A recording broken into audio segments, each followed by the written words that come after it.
எல்லா மீனின் இதுவும் நஞ்சு கிடையாது. இது வந்து ஃபுல்லாக விஷம். ஃபுல்லாக எத்தனை மணிக்கு போனீங்க? அப்படியே 3 மணி. 3 மணிக்கு போயிட்டு ஒவ்வொரு நாளும் எப்படியே 3 மணிக்கு போகுது.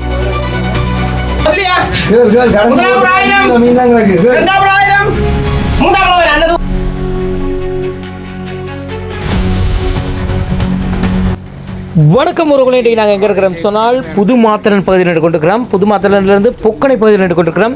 இன்றைக்கு காலையில் 6 மணிக்கே நாங்கள் இங்கே வந்திருக்கிறோம். என்னத்துக்கு வந்திருக்கிறோம் சொன்னால், இங்கே காலையிலே மீன் பிடித்து கொண்டு போட்டில் வந்து கொண்டிருப்பாங்க. அதான் காட்சியை தான் பார்க்க வந்திருக்கிறோம். இன்றைக்கு பார்த்தீங்கன்னு சொன்னால் அதிக அளவில் கடல் அலை அதிகமாக இருக்குது, கடல் அடிப்பு பயங்கரமாக இருக்குது. அதுக்கு மத்தியில் ஒவ்வொரு போர்டாக வந்து கொண்டிருக்கிறத பார்க்கக்கூடியதாக இருக்குது. இப்போ பாருங்கள், ஒரு போர்டு இவ்வளோ கஷ்டப்பட்டு வந்து கொண்டிருக்கிறத பார்க்கலாம். விடிய 3 மணிக்கே போன போட்டுகள் இப்போ பார்த்தீங்கன்னு சொன்னால் 6-7 மணி ஆச்சு. இந்த இடத்துல 7 மணிக்கு கரைக்கு வந்துட்டாங்க. ஓகே, போட்டில் மீன் இருக்கான்னு சொல்லி பார்க்கலாம். எல்லோரும் ஓடுறாங்க. என்னென்னு கேட்டால், மீண்டும் அந்த கடல் அலையால் போட்டு அடிச்சுட்டு போயிடக்கூடாதுங்கிறக்காக எல்லாம் போய் பிடிச்சி இழுக்க போகிறாங்க.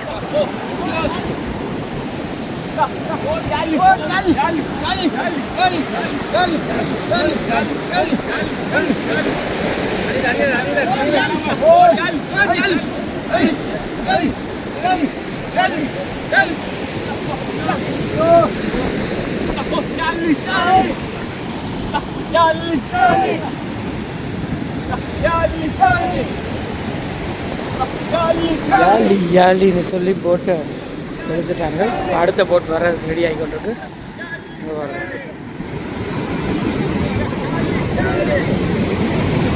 சரியான கடல் அடி.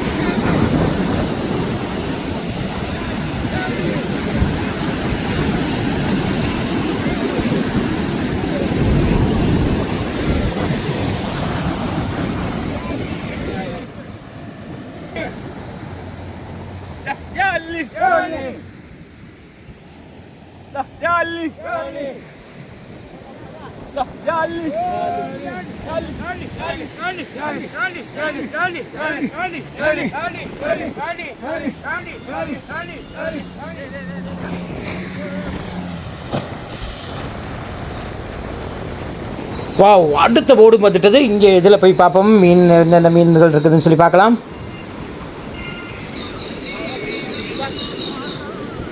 மீன்ல வலையிலே மீன்கள் இருக்குது. கொஞ்சம் மீன்கள் போர்டுக்குள்ளே கிடக்குது. ஓகே, அடுத்த போர்டு வந்துட்டு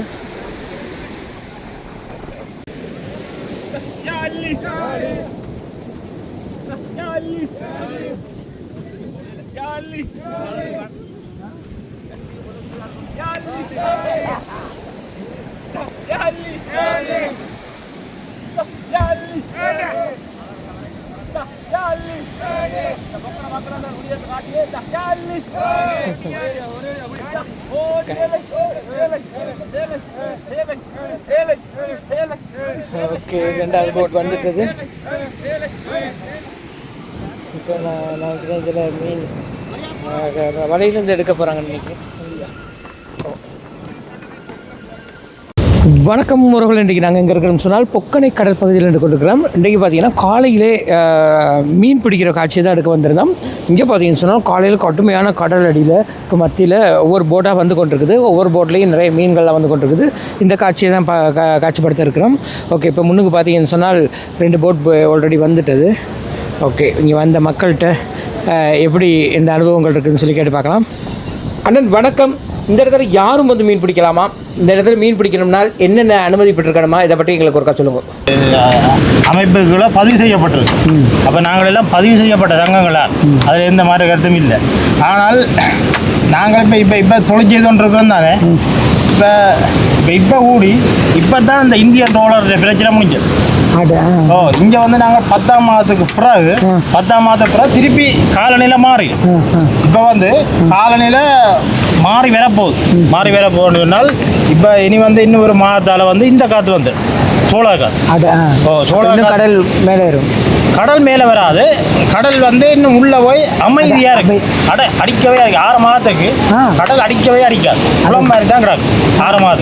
6 மாதம் போக 10ஆம் மாதம் அளவில் வர பாருங்க, ஒரு 4, 5, 6, 7, 8, 9, 10 ஒரு 6 மாதம் தான் 6 மாதம் தான் அந்த காற்று நிற்கும். 6 மாதம் வந்து இந்த காற்று தான் நிற்கும். சரி சரி. அப்போ இந்த காற்று 6 மாதம் நிற்க போகண்டா 10ஆம் மாதம் பொதுவாக வந்து 10ஆம் மாதம் இப்போ ஒரு கதைக்கு 100 போட்டு நாங்கள் தொழில் செய்ய போகிறோம் என்றால் 90 போட்டு மேலே எழுத்துருவாங்க. ஏன்னா அதுக்கெல்லாம் அந்த தாளமுக்கம் வரப்போகுது, சூறாவளி வரப்போகுது, அனர்த்தங்கள் வரப்போகுது. 10ல் இருந்து இதுக்கு ஒன்று மட்டும் இந்த இது இப்படியான சூழ்நிலையெல்லாம் இருக்குது. அந்த சூழ்நிலையை தான் அவன் பயப்படுத்த போகிறான். என்னன்னா அதுகளெல்லாம் சாதாரணமாக அந்த போஸ்டுக்கு தானே, இந்த போஸ்டுக்கு மேலே உயர்ந்த வள்ளங்கள், அது வள்ளங்கள் அவங்க வந்து இந்த அது வந்து எங்கட நாட்டிலே தடை செய்யப்பட்ட தொழில். அந்த மடியை போட்டு இழுக்கிற ரோலர் அடிக்கணும்னு சொல்கிறோம். மடியை போட்டு இழுத்தால் அவன் இந்த 4 மாதம் இதுக்காக நிற்க போகிறான். இதுக்கு நிற்கிறதா நீங்கள் கேள்விப்பட்டீங்க தெரியா, இந்த இலங்கைக்குள்ளேயே வந்து இறால் உற்பத்தியாகி பரவ வேண்டாங்கிற முல்லைத்தீவு கடற்பரப்பு தான். ஆனால் இப்போ ஒரு 7-8 வருஷமாக நாங்கள் அந்த இறாலை பிடிச்சது கிடையாது. ஏன்னு சொன்னால் அவன் வந்து 10ஆம் மாதம் முடிய 11ஆம் மாதம் வந்துடுவான். 11ஆம் மாதம் வந்தாட்டா ஜனவரி மட்டுமா அடிச்சு கூட இருப்பான். ரோலர் அடிச்சு மீன் இறால் மட்டும். அப்படின்னா அது எந்த கடல் எல்லைக்குள்ளே வருது? இலங்கை கடல் எல்லை தானே இது வந்து 40 கடல் மைலுக்கு எங்கட இலங்கை கடலான். அவன் வந்துடுவான். அவன் இதுக்குள்ள பாருன்னா இப்போ நேவி போய் அவனை இது அந்த மாதிரி தடுக்க முடியாதா? ஏன் நான் இதை தடுக்கல? ஸ்ரீலங்கா கடற்படை தான் தடுக்கணும். ஆனால் ஸ்ரீலங்கா கடற்படை எந்த விதமான ஒரு இதுவும் இல்லாமல் இருக்கு. யாழ் மாவட்டத்தை எடுத்து போனால் யாழ் மாவட்டங்களில் கொஞ்சம் அழுத்தம் கூட வந்து யாழ் மாவட்டத்தில் வாரதில் பிடிக்கிறான். அவன் இப்போ யாழ் மாவட்டத்தை பிடிக்கிறான்னு யாழ் மாவட்டம் தாண்டி முல்லைத்தீவு மாவட்டத்துக்கு வந்துடுவான். இப்போ யாழ் மாவட்டத்தை அவனை பிடிக்கிறான். அவன் யாழ் மாவட்டத்தை தாண்டி முல்லைத்தீவு மாவட்டத்துக்கு வந்தால் பிடிக்க மாட்டாங்களே. அதனால முல்லைத்தீவு மாவட்டத்துக்கு நாங்கள் பார்த்தோன்னே இப்படி எங்களுக்கு கண்ணுக்கு முன்னால் எங்களுக்கு தெரியும். அவன் அடிக்கிற மீன் தான் இந்த வரையில் படுறது. அவன் அடிக்கிற மீன் அவர் சிவப்பு மீனோட பட்டிருக்கு நீங்கள் குறைவு. அந்த மீனை தான் அவன் அடிக்கிறான். அவன் அது மட்டும் அடிக்கல, அவன் வந்து நிலங்களை வலிச்சிடுவான். நிலங்களில் இருக்கிற மரங்கள் செடிகள் சாதாரணமாக வந்து நிலத்தில் என்ன இருக்கோ அதே மாதிரி தான் கடல்லையும் கிடக்கு. அப்போ அந்த பலங்களை எல்லாம் அழிச்சிடுவானோ. அழிச்சால் மீன் வந்து தங்குறாக்கு எந்த வசதியும் பெறாது. ஒரு சாதாரணமாக நிலத்தில் ஒரு பாலைவனம் மாதிரி ஒரு இடங்கள் இருந்தாலும் நாங்கள் ஒரு 4 மைல் தூரத்துக்கு நடந்து போனால் களை வந்து அங்கே இருப்பீங்க, இருக்கிற இடமே நடந்து போய்கொண்டே இருக்கோம். அப்போ நாங்கள் அதில் நிற்கிறது சான்ஸ் இல்லை. அதே மாதிரி தான் மீன் அங்கேருந்து ஒரு இடத்துலேருந்து மீன் பெறதாண்டேங்க ஒரு இணல் இருக்கும், ஒரு ஏதாவது ஒரு கரப்பு இருக்குது, தங்கக்கூடிய மாதிரி ஒரு வசதி வந்தோன்னா அப்படி தங்கிடும். அந்த தங்குற இடத்துல இருந்தால் நாங்கள் ஒரு காற்றுகள் அடிக்கிற நேரத்தில் அந்த மீன்கள் அசைஞ்சு 4 பக்கம் போகிற நேரம் தான் நாங்கள் அதை பிடிக்கக்கூடிய மாதிரி கிடக்கும். போட்டிலேருந்து கொண்டு வந்த மீனெல்லாம் பார்த்தீங்கன்னு சொன்னால் இப்போ கூடைக்கு போட்டுட்டாங்க. கூடையிலேருந்து கொண்டு போய் ஏலம் போட்டு விற்க போகிறாங்க. ஸோ அந்த காட்சி எப்படி இருக்குன்னு சொல்லி பார்க்கலாம். ஓகே, கூடை பாருங்கள், முழு கூடையும் மீன் தான் இருக்குது. ஓகே, இப்போ இங்கேருந்து நாங்கள் அந்த ஏலம் போடுற இடத்துக்கு போய் பார்ப்போம்.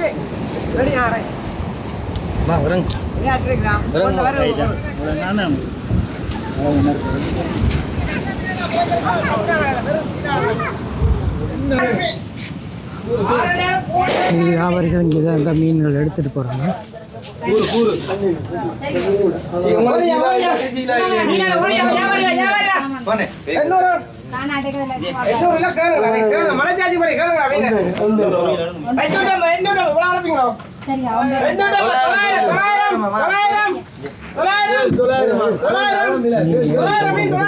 மீன் இல்ல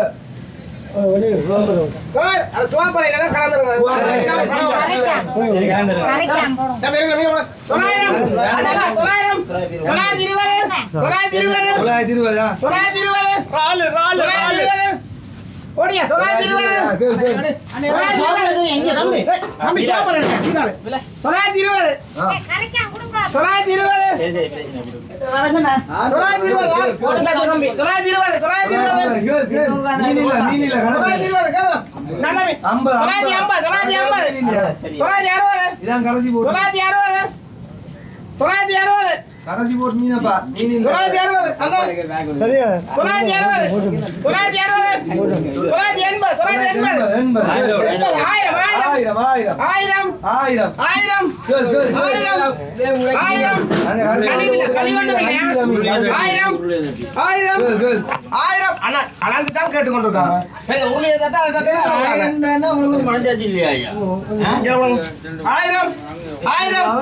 1000 கழிவொன்றும் 1000 வரலையா?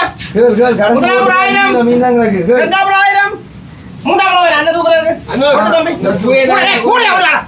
கூட நீ ஒன்று வச்சுக்கோ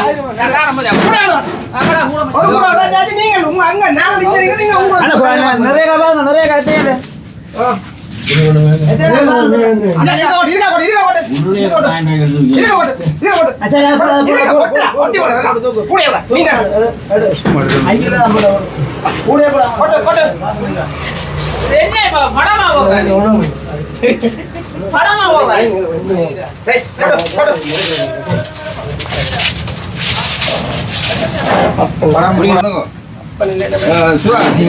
கூட வந்து 1000 ரூபாய் இருக்குது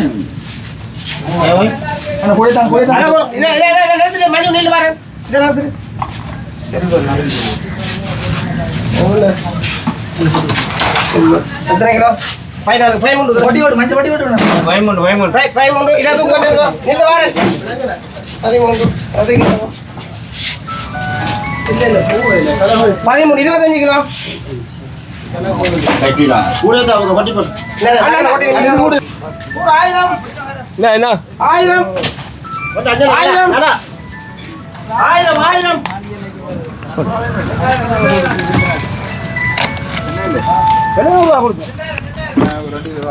நாங்கள் சுவாபாரம் கீழ்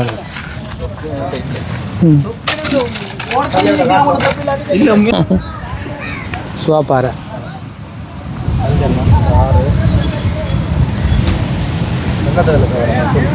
இதில் பார்த்தீங்கன்னா ஒரு சுறா வந்து தூண்டி இல்லாமல் இருக்குது. இங்கே பாருங்க, தூண்டி இல்லாமல் இருக்குது. என்ன சைஸ்ன்னு பாருங்கள் மோட்டார் பைக்கில் இருக்குது.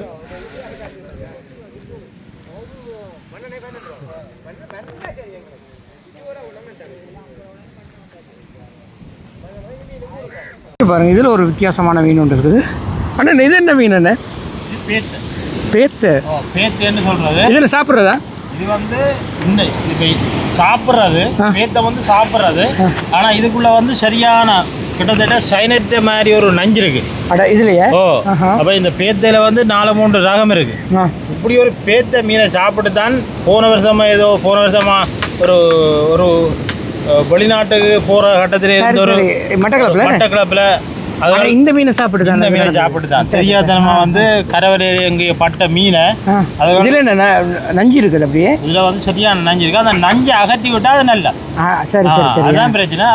அதை உங்களுக்கு தெரியுமா இதில் எந்த இடத்துல நஞ்சு இருக்குன்னு? கண்டுபிடிக்கலாம் கிடக்கு. இதுக்கான நஞ்சு கிடக்கு. இதுக்காக வயிற்றுக்குள்ள அதை பிரித்து பார்ப்போமா? யாருமே பிரித்து பார்க்குற நஞ்சு வந்து கூடியவாக சில மீன்களுக்கு இருக்கு. ஓ இல்லை, அந்த கூடியவாக பித்த பையன் வரதானே அது வந்து இருக்கும். ஆனால் அது எல்லா மீனின் இதுவும் நஞ்சு கிடையாது. இது வந்து ஃபுல்லாக விஷம்.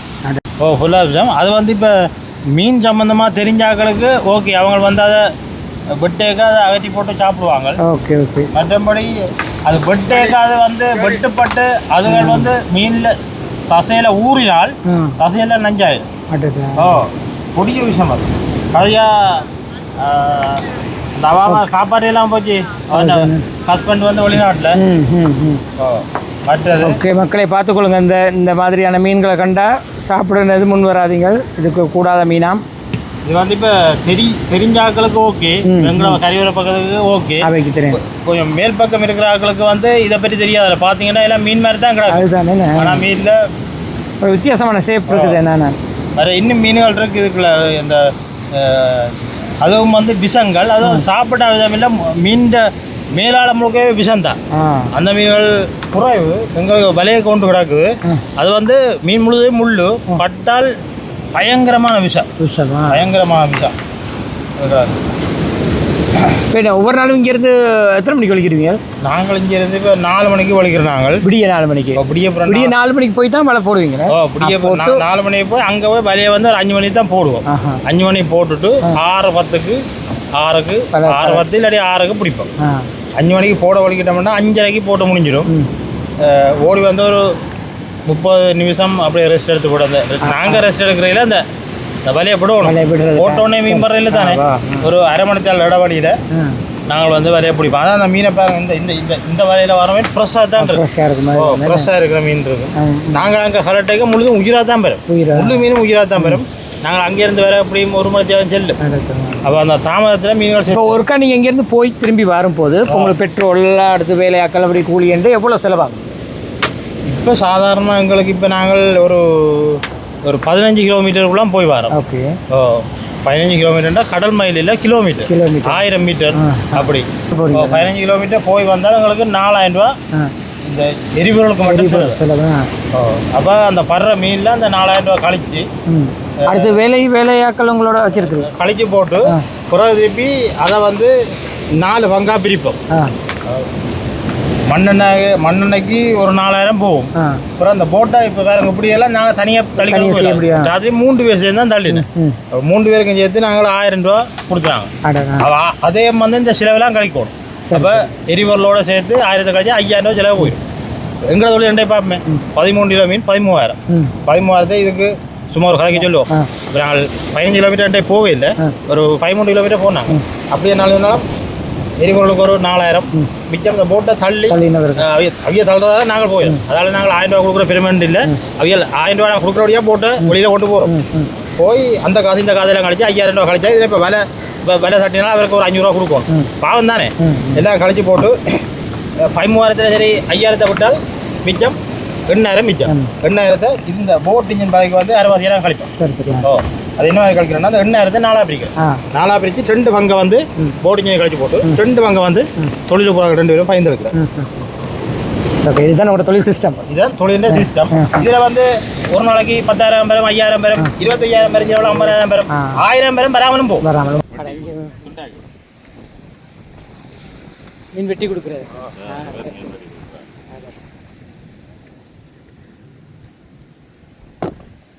ஒரு கிலோ வெட்டுறதுக்கு எவ்வளோ எடுக்கிறீங்க? என்ன கிலோ வெட்ட கணக்கு காசு வராது. அம்மா தெரிஞ்ச ஆக்கலாம். ஃப்ரெண்ட்ஸ் நாங்கள் இந்தியாவிலேருந்து வந்துருக்கு. இல்லை இல்லை, நாங்கள் இங்கே தான். எந்த இடம்?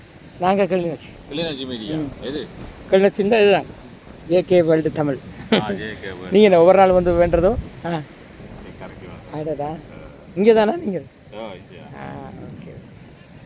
ஓகே மக்களை, இப்போ பார்த்தீங்கன்னு சொன்னால் கடலுக்கு போயிட்டு வந்தவர் அண்ணா நிற்கிறார். ஸோ அவரோட தான் காய்க்க போகிறோம். அண்ணர் வணக்கம். வணக்கம். வணக்கம். கடலுக்கு போயிட்டு வந்தீங்க. எப்படி எத்தனை மணிக்கு போனீங்க? விடிய 3 மணி. 3 மணிக்கு 3 மணிக்கு போயிட்டு ஒவ்வொரு நாளும் விடிய 3 மணிக்கு போகிறதா? போயிட்டு விடிய 8-9 மணி ஆகும்பேன். ஓகே. இப்போ கடற்கரையிலேருந்து எவ்வளோ தூரம் நீங்கள் போகணும்? கனதூரம் போகணும். கனதூரம் வந்து ஒரு எத்தனை கிலோமீட்டர் கிட்டத்தட்ட வரும்? அது சரியா கனதூரம் போகணும். இப்படி இந்த கடல் நேரம் அங்கால போனால் அங்கால என்ன இந்தியாவின் எந்த பகுதி வருது? சரி. இல்லை இப்போ கடல் எல்லை இல்லாமல் இருக்குமில்ல, அதெல்லாம் தாண்டி போயிடுவேன் அப்படிலாம் பிரச்சனை வராதா? சரி. அப்படியெல்லாம் இல்லை. இப்போ இன்றைக்கி எப்படி மீன் வம்பட்டதா? பரவாயில்ல மீன். அடுத்து காலையில் பார்த்தோன்னா கடல் அடி பயங்கரமாக இருக்குது. ஒவ்வொரு நாளும் இப்படிதானா? சில நேரம் இருந்துட்டு சில நேரம் வரும், சில நேரம் அடிக்காத கடல். மலையிலேருந்து வரும்போதே டேமேஜ் ஆகி வந்திருக்க மீன்.